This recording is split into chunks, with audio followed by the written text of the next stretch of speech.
By the third night in a row, I realized that the same car kept coming back, but there was never anyone inside. A 1987 Buick Regal, the color of a bruise. It would coast into the lot at exactly 2:47 a.m., headlights off, engine ticking like a cooling gun barrel. It would stop at pump 3, always pump 3 even though 1 and 2 were closer to the road, and just sit there for exactly 11 minutes. No door would open. No gas would pump. Nothing would happen at all. And then, as quietly as it had arrived, it would drift back out onto Route 9 and disappear into the dark, and the lot would be empty again, and the fluorescent light above pump 2 would stop flickering, and the silence would come back so hard and so heavy it felt like something pressing on my chest. I want to be clear about something before I go any further. I am not the kind of person who scares easily. My name is Dale Pruitt. I'm 34 years old. I did 2 tours in Kandahar province. I've seen men stop being men in the space of half a second. I've sat in the dark with worse things than darkness. So when I tell you that by the end of that third night, I had left every single light in the store burning and had moved the stool behind the counter so that my back was against the wall, I need you to understand that this is not a minor detail. I need you to understand that whatever was happening out there on Route 9, it had already gotten under my skin in a way that nothing in the Corango Valley ever quite managed. The store is called Harmon's. It's been called Harmon's since 1971, when a man named Gerald Harmon built it out of cinder block and stubbornness on a quarter-acre of scrub land between Deacons Creek and the Nevada state line. Gerald Harmon has been dead since 1994. His son, Kevin, owns it now, though owns is a generous word for a man who drives out from Reno every other Friday to empty the safe and restock the beef jerky display and doesn't stay long enough to notice that the men's room ceiling has been leaking since February. I applied for the night shift job in March, mostly because I couldn't sleep anyway and the pay, while insulting, was honest. 11 to 7, Sunday through Thursday. 112 miles from the nearest town with a hospital. 46 miles from the nearest town with a stoplight. There is a word for what Harmon's is, and that word is alone. The first night I saw the Buick, I didn't think much of it.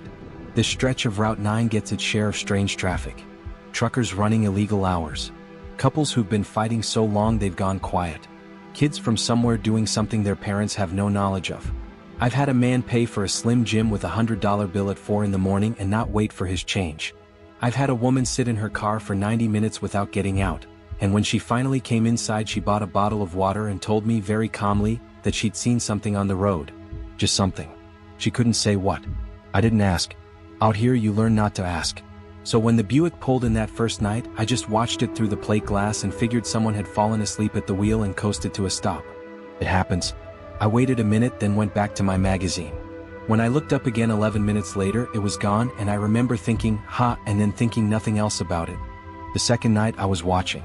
I don't know why I was watching. Some animal part of me, the part that kept me alive in places where being alive required active participation, had filed the Buick away as something worth monitoring. So when 2:47 came around, I was already leaning forward on the counter, looking at the lot. It came in without headlights again. In the dark of a Nevada desert night, a car without headlights is a hallucination. It's something you see in your peripheral vision and blink away. But I was looking directly at it, and it was real, and it was the same Buick, same color, same cracked left taillight, same slight list to the passenger side like something heavy was riding there. It stopped at pump 3 with a precision that struck me as deliberate, not the randomness of a driver choosing a pump, but the exactness of something following a fixed path. Like a planet in its orbit. I went outside. The cold hit me first. This was March in the high desert, and the night still had teeth. My breath came out in a white burst and the overhead lights snapped and hummed, and the light above pump 2, always pump 2, I'd put in 3 work orders about that light, did its stuttering, industrial strobe thing that turned the lot into a series of still photographs. I walked toward the Buick with my hands in my pockets, and when I got within 10 feet of it, I stopped. There was no one inside. Not in the driver's seat. Not in the passenger's seat. The back seat was too dark to be certain about, but through the windshield, which was filmed with the particular kind of road grime that accumulates over hundreds of desert miles, I could see both front seats clearly, and they were empty. The engine was off. The car was simply there, the way a stone is simply there, without explanation or apology. I stood in the cold and looked at it for a long time. Then I walked around it, slowly, taking stock. No damage beyond the normal entropy of an old car. Rust along the wheel wells, a hairline crack in the rear bumper, a bumper sticker so faded it was now just a pale rectangle of dried adhesive. Nevada plates. I tried to read the number, but the light above pump 3 was steady and somehow insufficient. throwing a yellow wash that made the numbers swim and blur whenever I tried to focus on them. I gave up and went back inside and stood behind the counter and watched the Buick until, at 2:58 by the clock above the register, it rolled out of the lot and back onto Route 9 and was gone. I checked the security footage that night before Kevin's guy came to collect it on Friday. The segment from 2:47 to 2:58 was snow. Pure, even analog snow. Not a glitch or a skip or a corrupted frame, but 12 solid minutes of white noise, as though the camera had looked directly at something it couldn't process and simply given up. On the fourth night, the man came inside. I say the fourth night, but I should clarify, this was the first time anything had varied. The Buick had come and gone precisely as it always had. At 2:47, pump 3, 11 minutes, nothing. I'd gone outside again. I'd stood in the cold again. I'd looked at the empty seats and felt again, that pressure in my chest that wasn't quite fear and wasn't quite anything else I had a word for. Then I went back inside, and at 3:09, a car I hadn't seen pull up. A truck, actually, a Silverado with a cracked windshield, produced a man who opened the door and stepped into Harmon's like he owned the place. He was tall. Thin in the way that suggests something pathological rather than dietary, like something had been consuming him from the inside for years and was nearly finished. His jacket was canvas, faded green and too light for the temperature. His face was the face of a man in his mid-50s, but his eyes were wrong in a way I can still not precisely articulate. Not the wrongness of mental illness, which I've seen. Not the wrongness of intoxication, which I've also seen. Something more fundamental. Like looking at a photograph of eyes rather than actual eyes. He didn't acknowledge me when he came in. He went straight to the coffee station, poured a cup, and then stood there with it in both hands, staring at the wall. I watched him for a moment. "Help you find something?" I said. He turned and looked at me, and there was a pause before he did it that lasted just long enough to be wrong. Like the signal had to travel farther than it should have. "I'm fine," he said. "Just passing through." "Where you headed?" Another pause. "Forward," he said. He smiled when he said it, and the smile was technically correct. The right muscles moved in the right sequence, but it sat on his face like something that had been carefully placed there rather than something that had grown there naturally. He came to the counter and set down a 5 for the coffee. I made change. When I handed it to him, his fingers touched mine for just a moment, and his skin was cold in a way that had nothing to do with the temperature outside. A deeper cold, the kind that made you want to pull back and count your fingers and make sure they were all still yours. "You work here every night?" he said. "Sunday through Thursday. Long time to be alone." "I don't mind it." He looked at me with those photograph eyes. "No," he said slowly as though he were reading something. "No, I don't suppose you do. Not anymore." I didn't know what to do with that, so I said nothing. He picked up his change and his coffee and walked to the door. Then he stopped. He stood with his back to me for a moment, and the fluorescent lights buzzed, and somewhere out on Route 9 a truck downshifted with a sound like something enormous groaning in its sleep. "The Buick," he said without turning around. My hands went flat on the counter. "What about it?" "It'll keep coming back," he said. "They always do when they can't find their way." He pushed the door open and the cold rushed in. "You should check your mileage sometime, friend." And then he was gone, and his truck was gone, though I hadn't heard the engine start, and the lot was empty and bright and humming, and the light above pump 2 was doing its broken strobe, and I stood behind the counter for a very long time without moving. Check your mileage. I drove a 1987 Buick Regal. I told myself a lot of things over the next 2 nights. I told myself it was a coincidence, that there were plenty of old Buicks on the road, that the man had probably seen it in the lot when he pulled in and made an easy guess about the night shift attendant's likely financial bracket. I told myself the empty seats were a trick of the light and a tired mind. I told myself the camera malfunctions were a technical issue and I should call someone about the DVR unit. I told myself I was a man who had survived real things, and real things were made of weight and heat and consequence, and whatever this was, it was none of those. The thing about talking yourself down from something is that it only works when the thing cooperates by staying put. On the 5th night, the car came at 2:47 as always. I watched it from inside. I did not go out. The light above pump 2 strobed. The car sat at pump 3. 11 minutes later, it left.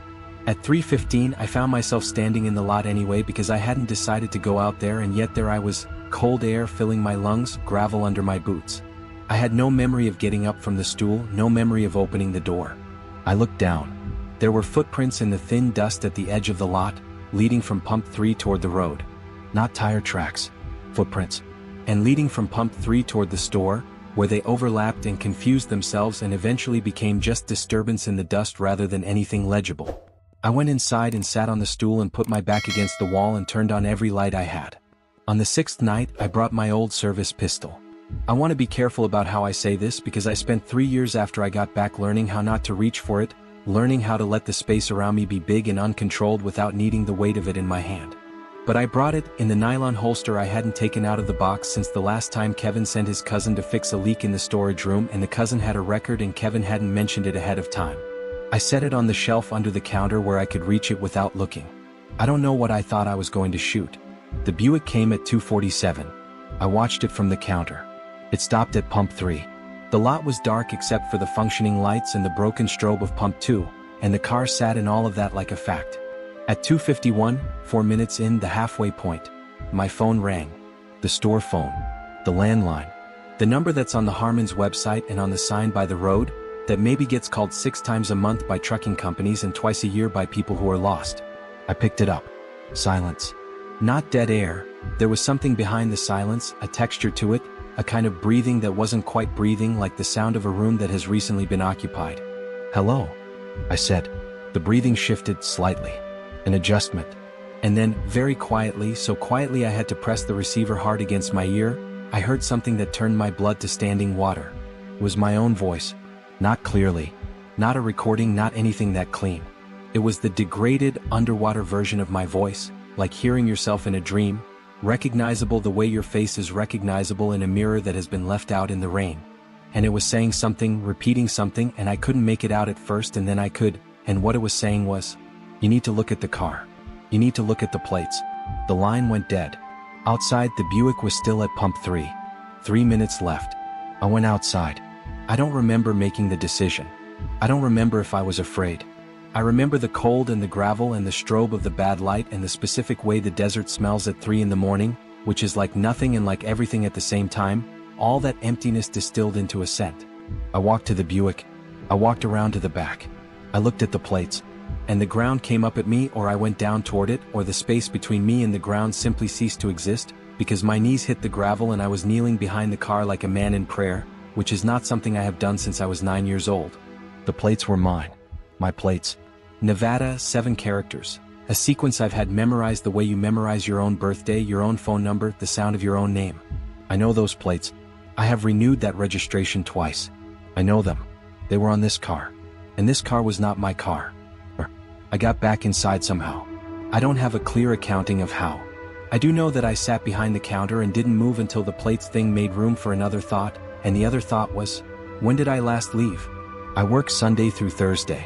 I live in a rented room in a place called Mineral, which is 46 miles east on Route 9, a town with a stoplight and a diner and a man named Reg who owns the house and keeps strange hours himself. I drive in. I work. I drive home. When had I last driven home? I tried to build it backward. Last night I had sat behind the counter until 7, and then Kevin's guy, a 20-year-old named Tanner, had come to open the day shift, and I had what? I had said goodbye to Tanner. I was sure of that. I could see his face, that specific bored expression of a young man who considers the day shift only marginally better than a prison sentence. I had said goodbye, and I had. The diner. I'd gotten breakfast at the diner. Sandy, the waitress, she'd given me the usual, the 2 eggs and wheat toast and the coffee I barely touched, and I'd left a $4 tip like I always did, and I'd gone to the car and then I was here, behind the counter. It was 11:02 p.m. and I was beginning the shift. I tried the night before that. Same sequence. Tanner, Sandy, car, counter. And before that, Tanner, Sandy, car, counter. Tanner, Sandy, car, counter.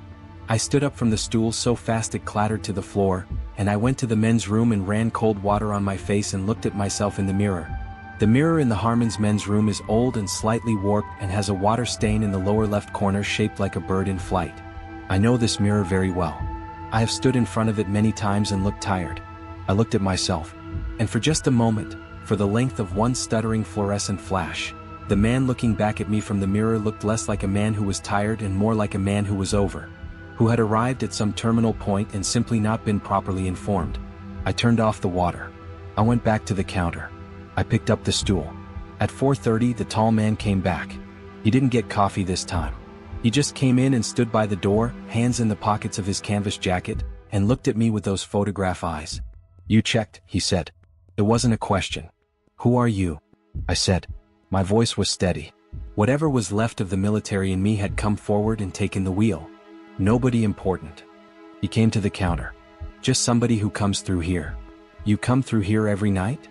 I come through when I need to. He tilted his head. When someone needs something pointed out. Those are my plates, I said. On that car.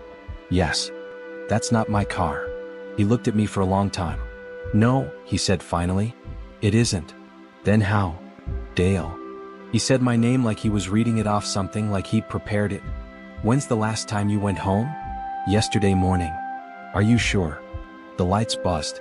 Something outside, an actual vehicle this time, a semi doing 70 on Route 9, sent its Doppler wash through the walls, a tidal sound that rose and broke and faded into the continental silence.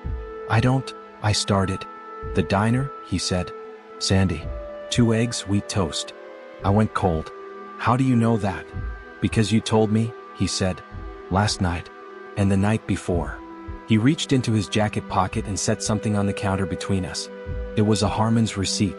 The thermal print kind that fades within a month. This one hadn't faded. The date at the top was March 14th. The purchase was 1 large coffee, $5 even, and the timestamp was 3:09 a.m. Today was, I looked at the clock. It was 4:37 a.m. on March 20th. You've been here 6 nights, he said. I know how long I've been here. No, he said gently with the specific gentleness of someone delivering a diagnosis. You've been here 6 nights, but you haven't gone home in between them. I stared at the receipt. The shift ends at 7, I said. Tanner comes in. Does he? I looked up. Has anyone come through that door between 11 p.m. and 7 a.m.? He said. Anyone other than me and the people you've always seen out here? I opened my mouth and nothing came out. Because no. Tanner had not come to open the day shift. I had not had breakfast with Sandy. I had said goodbye and gotten in my car, and then I was here behind the counter beginning the shift, and the clock said 11:02, and I had assumed. The car, I said. Yes. That's why it keeps coming back.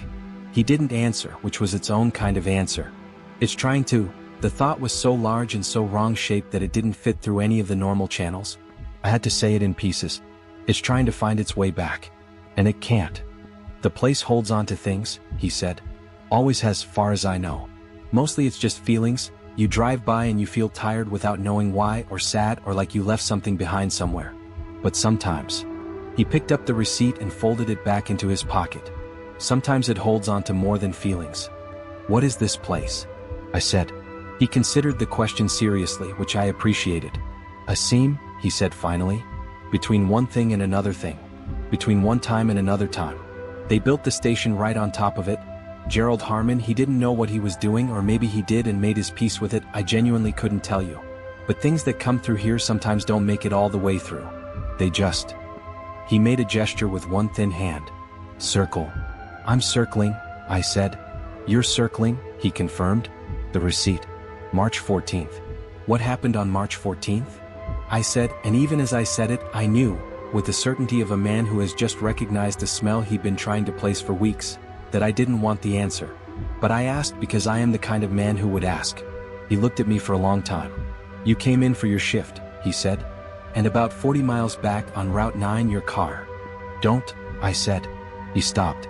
We stood in the buzzing light for a moment, and from somewhere outside, the coyotes that live in the brush past the drainage ditch sent up one of their sudden ragged choruses. That sound that is technically biological but manages to feel like something being torn. Am I dead? I said. The word landed on the counter between us like something physical. He took a breath. I don't think those are quite the right categories for what you are. But I'm not. I gestured at the store, at the lights, at the plate glass and the beef jerky and the stool and all the ordinary infrastructure of the life I thought I was living. This isn't. No, he said. But it's what you know. So it's what's here. I sat on the stool. I put my hands flat on the counter. The Formica was cool and slightly gritty and absolutely, perfectly real to my touch, and I thought about that, about the physics of a ghost touching a counter, about what that meant, about what I was. The car, I said. It's looking for me. Or you're looking for it. Might be the same thing. How do I? The question was too big and I had to cut it down to fit. How do I stop circling? He was quiet for a moment. I don't know that you can, he said, from inside. Then from outside. Someone could help you through. but you'd have to let the shift end. The shift ends at 7. He shook his head. Not that shift. Outside the lot was empty. The light above pump 2 stuttered and flashed, and the desert was doing what the desert does, which is exist absolutely and without concern for anything that happens on its surface. 40 miles back on Route 9, something was wrapped around a guardrail or in a ditch or pressed against the dry creek. Something that used to be a Buick and used to be carrying me home, and here in Harmon's, inside the seam, the echo of the man who had been driving it was sitting on a stool and learning the shape of his situation.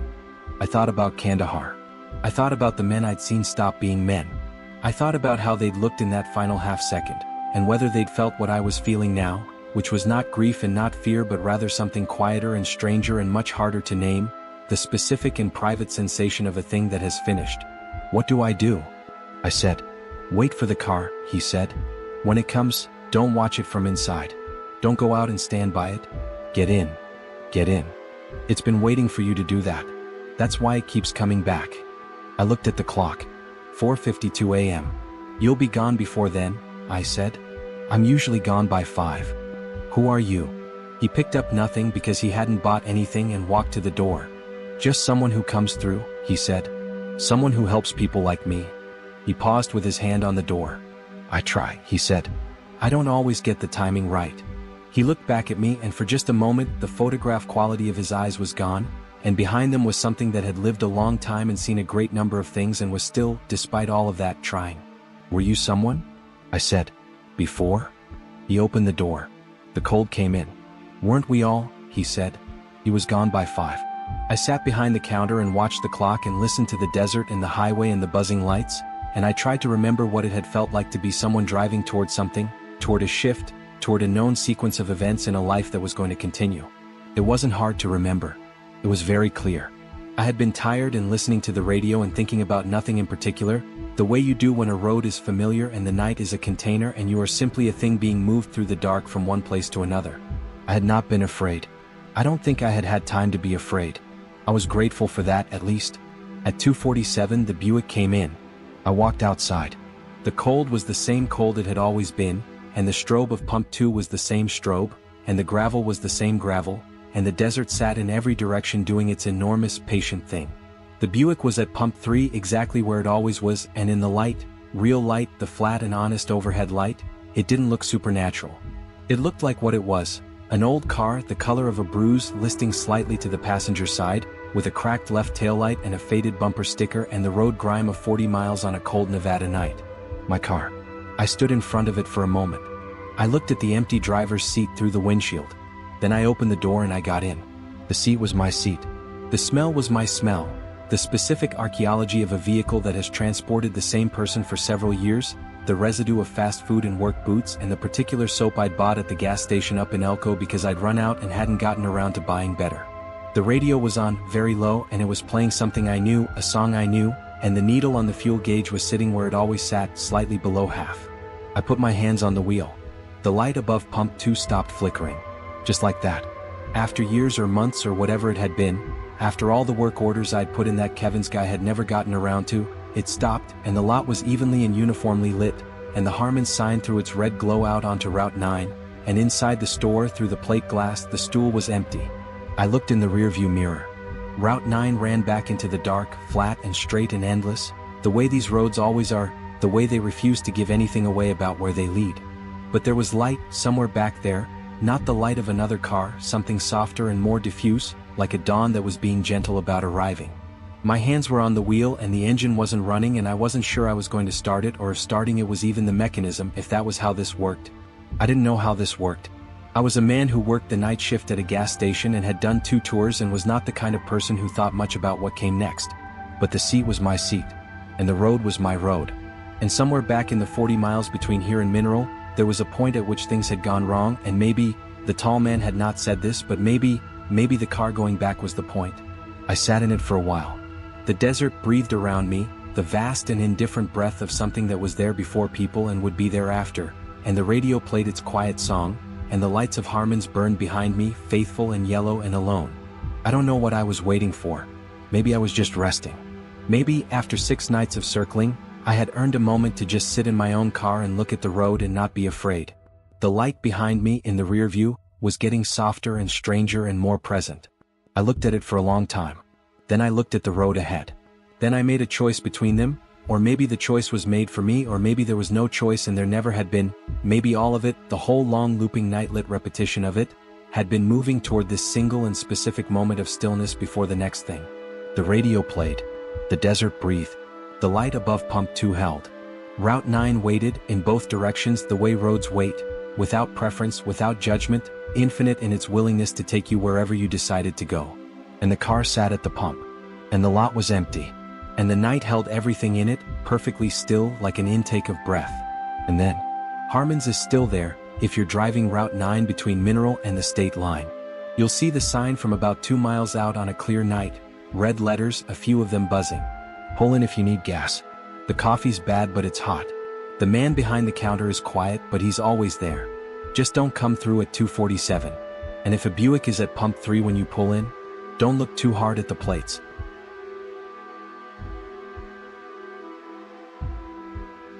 Everyone told me never to clean the bathroom after 2 a.m. But that night I ignored them. The rule wasn't written anywhere official. It wasn't in the employee handbook that Denny had laminated and taped to the inside of the break room cabinet, the one with the coffee maker that only worked if you punched the side of it twice. The rule existed the way a lot of rules exist out here in Harlan County, spoken once, quietly, by someone who'd learned it the hard way, and then never mentioned again, as if saying it too many times might summon whatever made the rule necessary in the first place. Pete had told me. Pete, who'd worked the Ridgeline Fuel and Go for 11 years before his knees gave out, who smelled permanently of motor oil and menthols, and who always looked at the bathroom hallway the way you look at a dog you don't fully trust. He'd said it on my second week. We were watching the lot together during a lull, the kind of 3 a.m. silence that felt less like quiet and more like something holding its breath. Don't clean the John after 2, he'd said, not looking at me. Whatever's in there, it gets restless after midnight. By 2 it's wide awake. I'd laughed. Pete hadn't. He retired 2 months later. Then it was just me. The Ridgeline sat on Route 9, 18 miles from the nearest town, which was itself barely enough of a town to justify the name. 3 pumps, a wall of refrigerated drinks, 2 rows of snacks that leaned toward the apocalyptic, beef jerky, pork rinds, powdered donuts sealed in bags so old the nutrition facts had faded to ghosts. The gas station had been built in 1961 and renovated in 1987, and nothing had been touched since. The fluorescent lights above the pumps flickered in a slow, arrhythmic pulse that, after enough hours, started to feel like a heartbeat. Not yours. Something else's. That Tuesday night in November, the heat went out at midnight. I mean, it went out.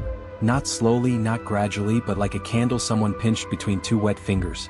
One moment the interior was its usual stuffy 72 degrees, and then there was a sound from the utility room like a single, deep exhalation, and the temperature started dropping. By 12:30 I could see my breath. By 1 the windows were fogging from the inside. I called Denny. He didn't pick up. I texted. Nothing. I dug an extra flannel from my duffel bag, pulled it over my uniform shirt and went back to the counter. The lot was empty. Route 9 had been empty for 3 hours. On a clear night you could sometimes see headlights coming from 4 miles out, 2 little eyes floating in the dark. Tonight there was nothing. Just the black, flat American nowhere pressing against the glass. That's when I noticed the bathroom door. The men's room was at the end of a short hallway behind the drink coolers, next to a mop closet that smelled of rot and old pine sol. The door was propped open with a rubber wedge the way it always was, Denny's policy, something about ventilation. Except tonight the wedge was on my side of the hallway. It was sitting against the baseboard 6 feet from the bathroom door, as if it had been kicked away from inside. The door was closed. I stood there for a moment. I told myself the draft from the broken heating unit had done it. I almost believed myself. Then I smelled it, a thick copper-brown smell, like rust dissolved in standing water, drifting slow and deliberate down the hallway toward me. The coolers hummed beside me. The lights above the pumps pulsed once, twice. The bathroom needed cleaning. It had needed cleaning since my shift started at 10, but there'd been a rush of late truckers around 11, and then the heat going out and I'd let it sit. Denny had a policy about that too. Bathrooms get cleaned every 4 hours, no exceptions. I don't care if it's the apocalypse, Marcus, I don't pay you to let things fester. It was 1:47 a.m. 13 minutes. I could wait 13 minutes.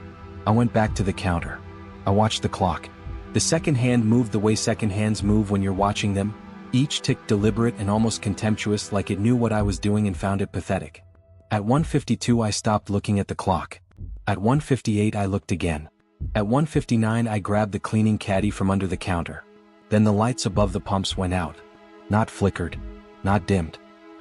The lot went black. And in that sudden dark, with only the interior lights left, I saw my reflection in the plate glass window, pale, wide-eyed, the flannel shirt too big across the shoulders. And for 1/2 second I was certain the reflection didn't blink when I did. I blinked again. It blinked back. Of course it did. I was being stupid. I picked up the caddy and walked to the bathroom. The hallway was colder than the main room. That made no sense. It was interior space, no exterior walls, but the cold was there, palpable and specific, like stepping into the shadow of something very large. My breath came out in a white plume. The single bulb in the hallway ceiling buzzed on a frequency just below what you'd consciously hear but above what your body would ignore. I felt it in my back teeth. I pushed the bathroom door open. The smell hit me immediately, and it was wrong in a way that went beyond sewage or chemical cleaner or the ambient grossness of a rural gas station bathroom. It was old. It was the smell of something that had been sealed away for a long time and was now, reluctantly, exhaling. Like opening a jar that had been closed since before you were born. I breathed through my mouth and hit the light switch. The fluorescent tube above stuttered, flashed white, flickered orange, white, and then held. Barely. It produced the kind of light you'd describe as present rather than illuminating, everything visible but nothing clear, the world rendered in the sepia of old photographs. 3 stalls. 2 urinals. A single sink with a mirror above it, the silver backing peeling at the edges so that the reflection bled into dark at the corners. The floor was poured concrete, stained in patterns that no longer corresponded to anything I wanted to think about. The walls were cinder block painted the yellow of old teeth. The stall doors were all open. I checked without thinking about it, the way you do, just a sweep of the eyes making sure. 3 open doors, 3 empty stalls. The toilet in stall 2 had been running for weeks. I could hear it, a thin and tireless sound, like something whispering the same word over and over. I started with the sink. Spray white buff. The mirror was directly in front of me and I kept my eyes on the fixture itself, on the chrome faucet handles, on the drain that was ringed in mineral stain. There was a trick to it. Clean the mirror last and don't look at it straight on while you're working. That wasn't Pete's rule. That was mine, and I developed it quietly over weeks without ever examining why. I was working the base of the faucet when I heard the first door. Not a slam. Not a creak. Just a slow and nearly inaudible movement, the whisper of a hinge, and when I looked up, stall 1 was closed. I stood there with the rag in my hand. The ventilation duct above the stalls ran from left to right. There was a draft. There was obviously a draft. The duct hadn't been serviced since the Carter administration, and it pushed air in uneven pulses that could absolutely, easily, without question, swing a lightweight stall door on its hinges. I went to stall 1 and pushed it open. Empty. I propped it against the wall with my foot while I cleaned the toilet. When I stood up and turned around, stall 3 was closed. The ventilation duct ran left to right. Stall 3 was on the right end. The draft could reach it. This was fine. The cold in the bathroom had gotten worse. I could no longer feel my fingertips properly. They felt distant, like they belonged to someone else who happened to be wearing my hands. The fluorescent light buzzed and the buzzing seemed to be getting lower, getting closer to a frequency you could feel in your chest. I cleaned stall 2. The running toilet handle was freezing to the touch. I jiggled it the way I always did and the sound changed pitch, higher, almost plaintive, and then went back to its whisper. I was moving to stall 3 when I heard my name. Marcus. It came from inside the stall. Not loud. Not even voice volume. It was the quietest possible articulation of the word, like someone saying it to themselves privately while reading it off a list. My full name, 2 syllables, no effect. I stopped. The stall door was closed in front of me. The gap at the bottom showed nothing but concrete floor. The acoustics in a cinderblock room do strange things. That's what I told myself. Sound bounces. Echoes fragment. The whisper of the running toilet distorts. You heard your name because your brain is primed to hear your name. It's the most pattern-recognized sound a human being knows. You heard it because you're tired and cold and you've been alone in this building for 4 hours. I pushed the stall door open. Empty. The toilet lid was down. I hadn't put it down. I always left them up to clean the bowl, and I hadn't cleaned this one yet. I stared at the closed lid for a moment with a feeling I can only describe as the cognitive equivalent of a misstep, that full body clench when the floor isn't where you expected. I lifted the lid, cleaned the bowl, let the lid rest open, turned around. The mirror was directly in front of me now, across the full length of the bathroom. In the bad light, my reflection looked wrong, too pale or too still or something I couldn't articulate, something in the eyes. I took a step toward the sink and my reflection took a step too. Both of us watching each other. Both of us apparently equally reluctant. I started on the mirror. Spray. The glass fogged white. I dragged the squeegee across and for a moment, in the half-cleared arc, I saw something behind my reflection. Not behind me, behind my reflection, inside the mirror, in the deeper dark where the silver backing had peeled away. A shape. A vertical shape about the height and width of a person standing absolutely still. I spun around. The bathroom was empty. All 3 stall doors were open. The ventilation duct side. I turned back to the mirror and finished clearing it quickly, not looking at the dark edges. My own reflection stared back at me, nothing behind it now but cinder block and the 3 open stalls, the running toilet's murmur, the bad light.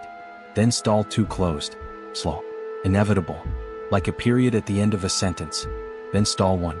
Then, after a pause that lasted precisely long enough to be deliberate, stall 3. The running toilet had gone silent. The silence was extraordinary. The ridgeline had never been truly quiet in my experience. There was always the cooler hum, the fluorescent buzz, the distant percussion of the highway.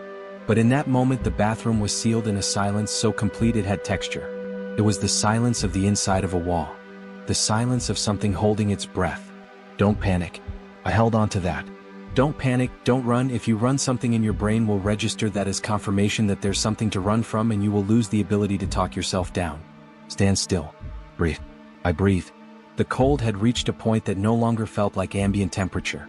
It felt directed, like standing in a river current, the cold moving against me from a specific location. From the stalls. From all 3 of them. Marcus. This time it wasn't a whisper.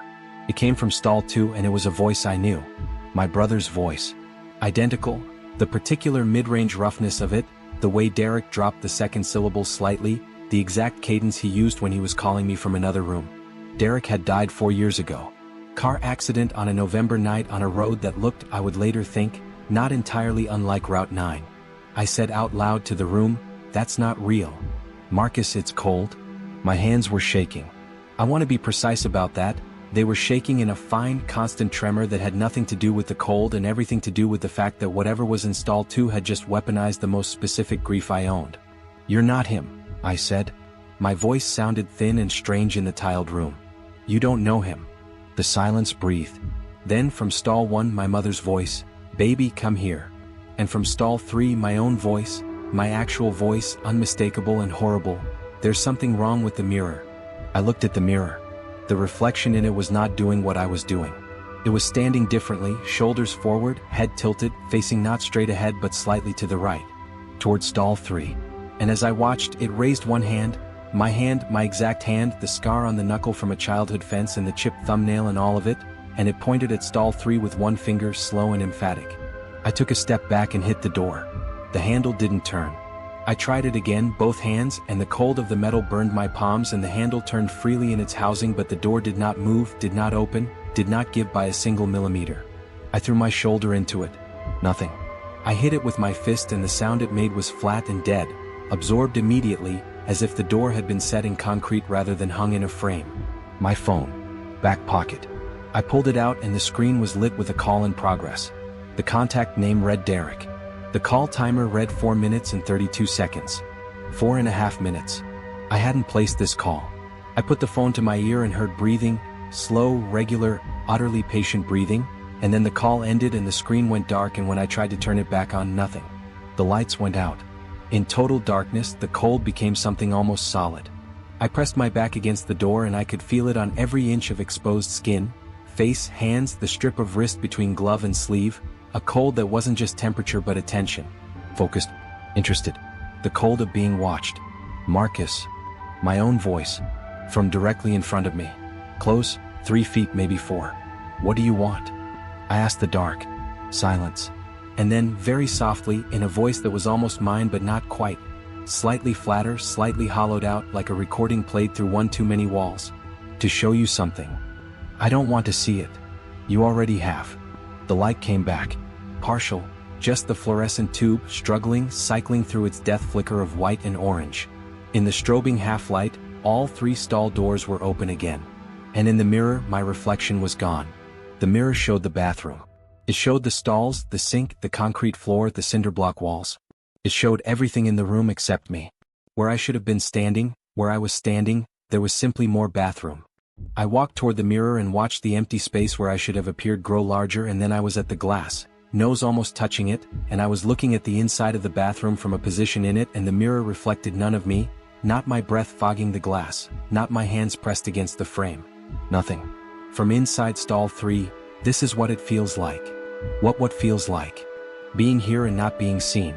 And I understood, in the way you understand things in nightmares, not through reasoning but through a sick, full-body knowing, that whatever was in stall 3 wasn't a demon, wasn't a monster in the conventional sense. It was something that had been in this room so long it had become the room. Something that occupied the spaces between reflections and the silence between sounds. Something that had learned to wear voices like clothing, trying them on in the dark, practicing the specific frequencies that would make a human being's blood run cold. Something that was lonely in a way that had long since curdled into something much worse. The stall 3 door swung open. I didn't want to look. I looked anyway. The toilet in stall 3 was filled with black water, motionless and perfectly flat, not reflecting the light above. It should have reflected the light. Water reflects light. This water absorbed it. And in the surface of the water, looking up from below, not a monster, not a face, but my face. My exact face. Staring up from the black water with an expression I had never worn in my life. An expression of such total and annihilating peace that it was worse than any snarl or grimace could have been. "No," I said. "It doesn't hurt," my voice said from below the water, from the reflection that was somehow more present than I was. "You'll still go home. You'll still talk to people. You'll still make the coffee and punch the machine twice. They won't know. They never know. What are you?" The reflection smiled. I wasn't smiling. "I'm the shift that never ended," it said. "I'm everyone who was alone in here after too. There have been others, Marcus.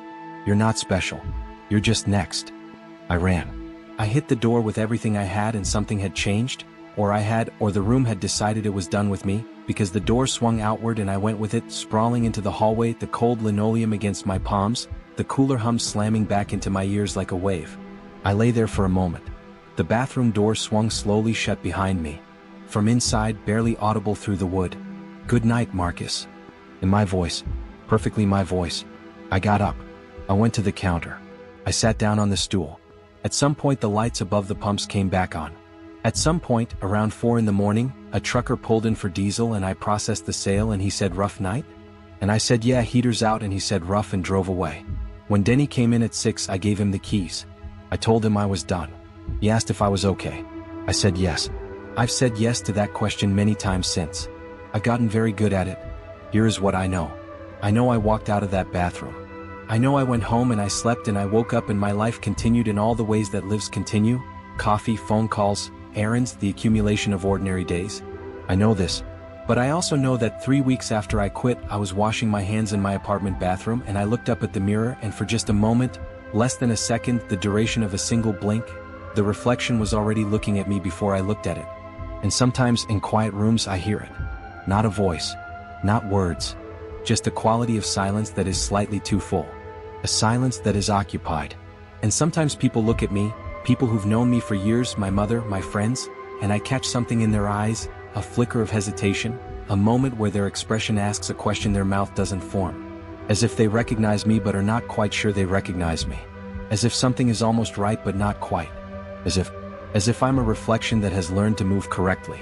The Ridgeline Fuel and Go is still open. Different night attendant now, a kid from Harlan named Cody who doesn't know about the rule yet. Someone should probably tell him. Someone probably will. Right after 2 a.m. In the men's room on Route 9, the door to stall 3 hangs permanently open now. No one knows why it won't stay closed. The mirror above the sink is clean. The fluorescent light has been replaced. The reflection is always just slightly too still. It's waiting. It has learned to be very patient.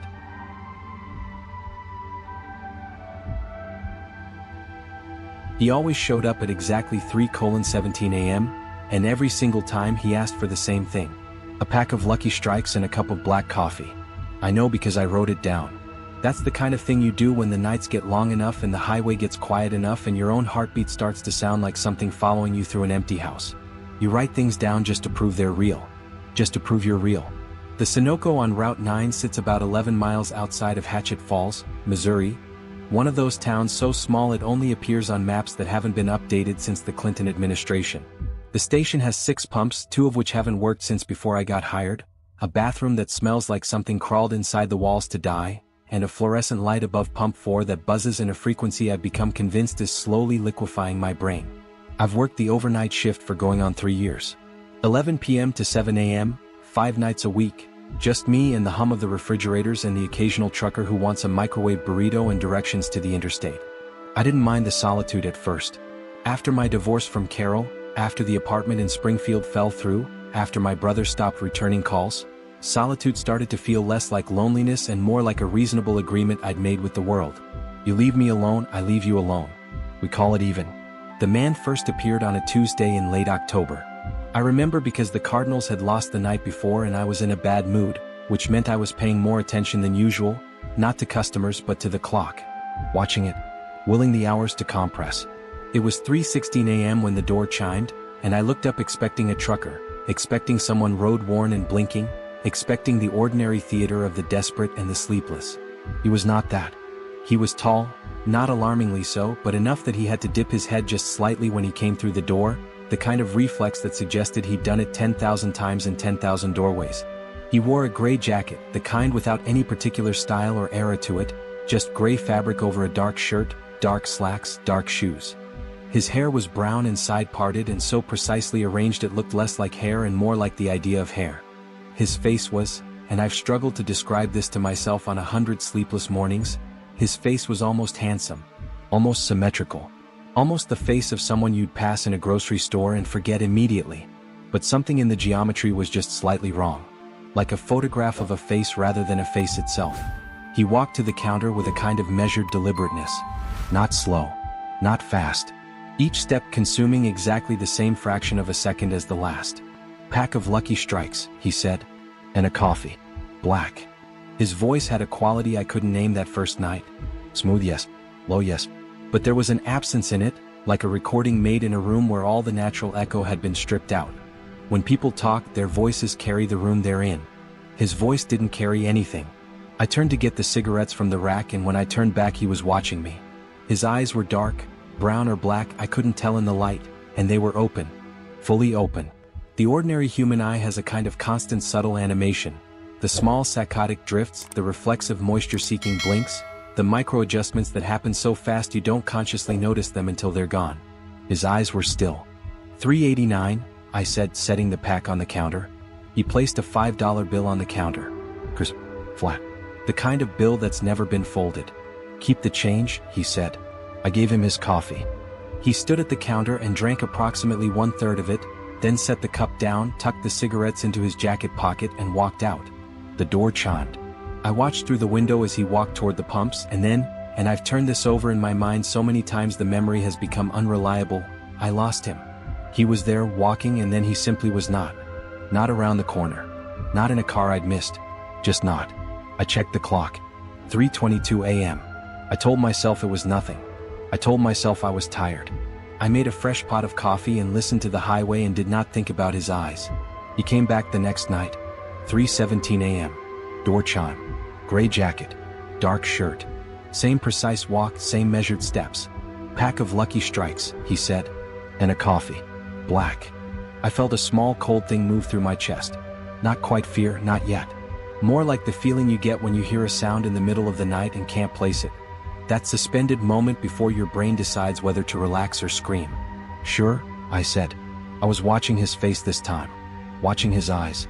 And he was watching mine and he wasn't blinking and I realized that I was waiting for it, waiting for the blink, in the way you wait for the other shoe to drop, in the way you wait for the jump scare in a horror movie you know is coming and still can't prepare for. I got the cigarettes. I poured the coffee. His eyes tracked me the entire time with the patience of something that has never once felt the urge to look away. You've worked here a long time, he said. Couple years, I said. You used to work days. Before. He said it like a statement, not a question. Like a line being read from a file. I prefer nights, I said, which was true and also not an answer to what he'd actually said. He drank his coffee. Set the cup down. Tucked the cigarettes into his pocket. Do you ever think about Carol? He said. I went very still. Excuse me? I said. Just making conversation, he said. His mouth curved upward at the corners, a smile technically, structurally correct. But a smile is a thing that lives in the muscles around the eyes as much as the mouth, and his eyes remained absolutely neutral. The smile was happening somewhere on his face rather than from it. "You don't know me?" I said. "No," he agreed pleasantly. "Have a good morning." He left. 3:22 a.m. I went around the counter and out the door and scanned the lot, the road, the darkness on both sides of the highway. Nothing. The fluorescent on pump 4 buzzed. Somewhere in the distance, a dog barked twice and stopped. I drove home at 7 a.m. with both hands on the wheel and the radio on loud and every light in the apartment on until I fell asleep with my shoes still on. By the end of the first week, I had a notebook. October 29th, 3:17 a.m. Lucky Strikes black coffee. $5 bill always crisp. Does not blink. Asked if I'd called my brother lately. Left at 3:22. October 30th, 3:17 a.m. Same order. Same bill. He said, "You had a dog named Pepper when you were 9. What happened to her?" I didn't answer. He smiled. Left at 3:22. October 31st, 3:17 a.m. Same. He asked whether I regretted not having children. I told him to get out. He thanked me for the coffee and left at 3:22. I started timing it. Not just noting the arrival but timing the duration to the second, because 5 minutes was always exactly 5 minutes.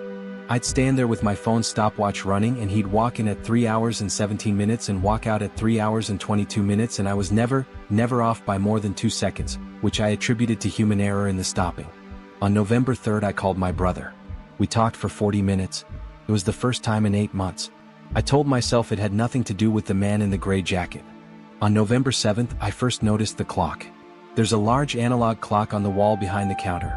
One of those institutional round clocks with a white face and black numerals, the kind that hangs in every school cafeteria in America. I'd stopped seeing it years ago the way you stop seeing furniture. But on November 7th I happened to be watching it when the door chimed at 3:17, and I noticed that the second hand had stopped. Not the clock. The clock was running fine. I tested it afterward. I stood there for 5 full minutes and watched the second hand sweep its steady circle. But during the man's visit, that hand was motionless. I watched it for the entirety of the 5-minute encounter and it did not move.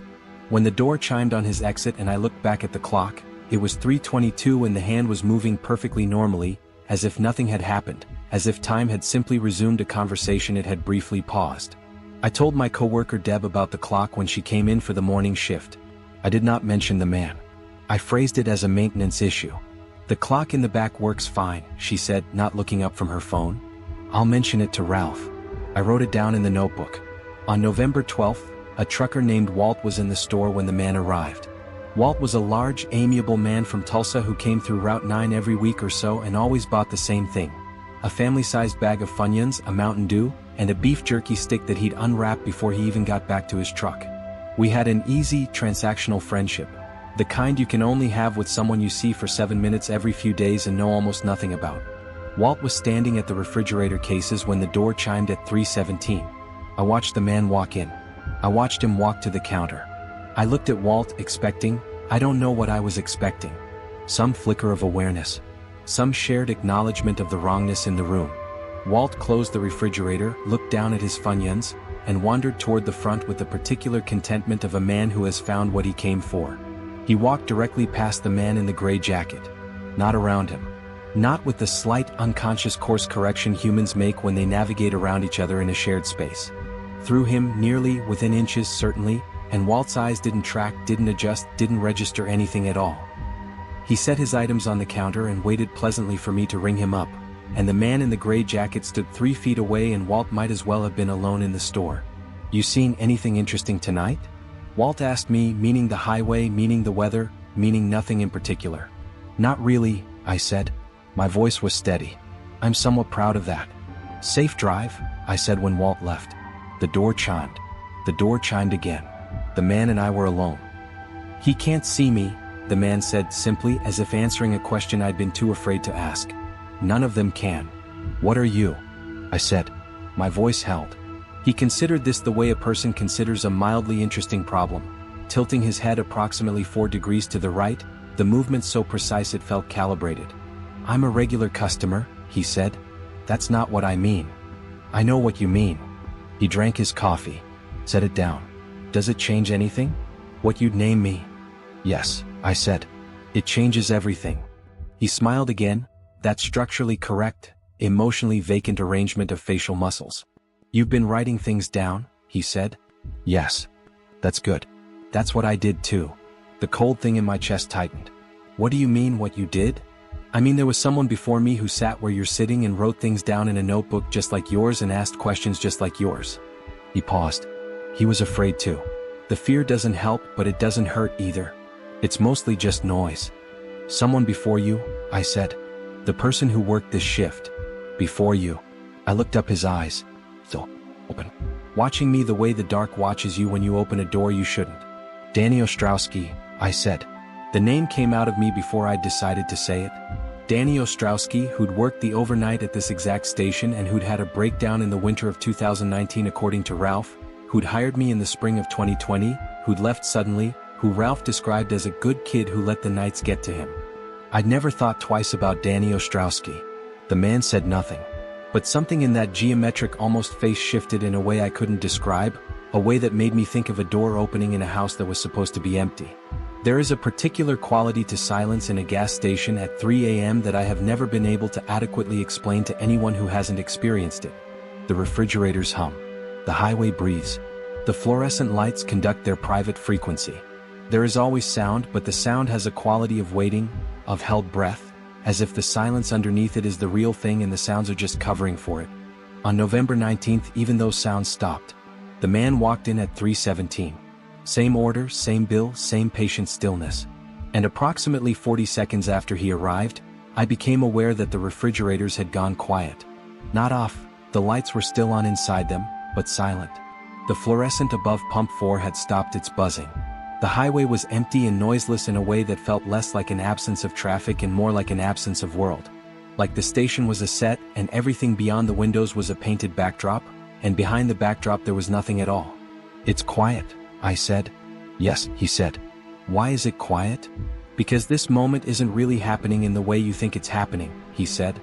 But I don't think you want me to explain that. Try, I said. He was quiet for a moment. When he spoke, his tone was the same, smooth, evacuated of echo, but there was something underneath it now, something I might have called weariness if weariness was a thing that could exist in something that had no relationship to time. You know the feeling when a dream stops making sense but you keep dreaming anyway? He said. When the logic breaks down but the dream won't end, so you just keep moving through it, accepting each impossibility as it comes, because stopping isn't an option? Yes, I said. It's like that, he said. For you? For both of us, he said. He looked down at his coffee cup. I've had this conversation before. A number of times. With the person before me, I said. Danny. And the person before Danny, he said. And the person before that. He said it without drama, without any particular weight, in the same way you'd recite a grocery list. It goes back a while. My hands were flat on the counter. I was aware of them in the focused, deliberate way you become aware of your body when your body is trying very hard not to show what it's feeling. What happens? I said. At the end, what happens to me? He looked at me then, really looked at me, and for the first time since I'd met him, the absolute stillness of his eyes seemed to contain something. Not warmth. Not malice exactly. Something older and more patient than either of those things. You leave, he said. Like Danny left. Yes. And then what? Then I come back? I couldn't finish the sentence. I gestured at him instead, at the gray jacket, the too perfect hair, the face that was almost a face. That's one way it's gone, he said. The refrigerators hummed back to life. The fluorescent resumed its buzzing. Outside, a single pair of headlights moved across the distant highway, present and then gone. On the last night, though I didn't know it was the last night, I asked him the question I'd been building toward for weeks. 3:17 a.m. Lucky Strikes. Black coffee. $5 bill uncreased. Who are you? I said. Not what. Who? He seemed to consider this differently than he'd considered it before. The 4-degree head tilt. The slight pause. My name was Robert Call, he said. Was when? I said. 1987, he said. November. There was an accident. Out on the highway. Pump 2, there used to be a pump 2 before they moved things around. A truck, a driver who'd been awake too long. It was fast. He said this without apparent grief, but without the deliberate absence of grief either. The way people sometimes perform the absence of emotion to prove they're past it. He said it the way you'd describe a weather event. I was 26. And you've been here since, I said. Not exactly here, he said. In the sense of the physical place. But yes, in the sense of the function. Selecting, I said. The word came up from some place in me I hadn't known was working on the problem. You come here every night and you're selecting. Looking for someone. He neither confirmed nor denied this. He drank his coffee. What are you looking for? I said. What makes someone the right choice? For whatever this is. Someone who's already let go, he said quietly. Not someone broken, I want to be precise about that. Not someone in pain. Someone who's made a certain kind of peace. Someone who doesn't hold on so hard to the particular details of their particular life that they can't. He paused. Transition. I thought about Carol. About the apartment. About my brother's number in my phone going 8 months undialed. About the way solitude had started to feel like a reasonable agreement with the world. Me, I said. It didn't come out as a question. He looked at me. I've been watching you for a long time, he said. Before you started watching me. The clock on the wall read 3:21. What if I say no? I said. That's always an option, he said. Danny said no. He left and someone else took the shift and eventually, he paused. Eventually the process finds its level. Its level, I said. Someone who won't say no. Someone who's ready, he said. And the distinction in his tone was genuine, subtle, and more frightening than anything else he'd said. 1 minute left. Does it hurt? I said. No, he said. Are you telling the truth? He looked at me steadily with those open, unblinking eyes and said, I haven't lied to you once. I believed him. That's the part one still turn over in the mornings when the light through the window catches the dust in the air and everything feels very provisional and thin. I believed him. In the entire catalog of wrong and broken things about Robert Call, his honesty wasn't one of them. The door chimed. 3:22. He was gone. I called Ralph the next morning and told him I was quitting. He didn't ask why. That was Ralph. He said he'd send my last check. I thanked him and hung up and sat in my car in the parking lot of my apartment complex for about 20 minutes and watched a sparrow work a French fry on the asphalt. I packed 2 bags. I drove north with no particular plan. I got as far as Iowa before I stopped and rented a room at a Motel 6 and slept for 11 hours without dreaming. That was 6 months ago. I still write things down in the notebook. It's a different notebook now and the entries are ordinary things. Miles driven, money spent, weather. Small facts I can verify. But there's something I've been noticing and I've been pretending not to notice it, and I'm running out of the energy pretending takes. I stop for gas sometimes. Late nights when I'm driving and the highway gets long and the radio gets thin. There are a lot of stations like the Sunoco on Route 9. There's one in particular outside of town in Nebraska, where I've stopped 3 times in the past 2 weeks. The kid who works the overnight is 24, 25 maybe. Thin. Quiet. The kind of quiet that used to take years of careful solitude to build. I've been stopping at 3:15. I sit in my car until 3:17. I don't go in. I haven't gone in. I'm telling you this so you understand that I'm still making choices. That I'm still the kind of person who can make a choice and honor it.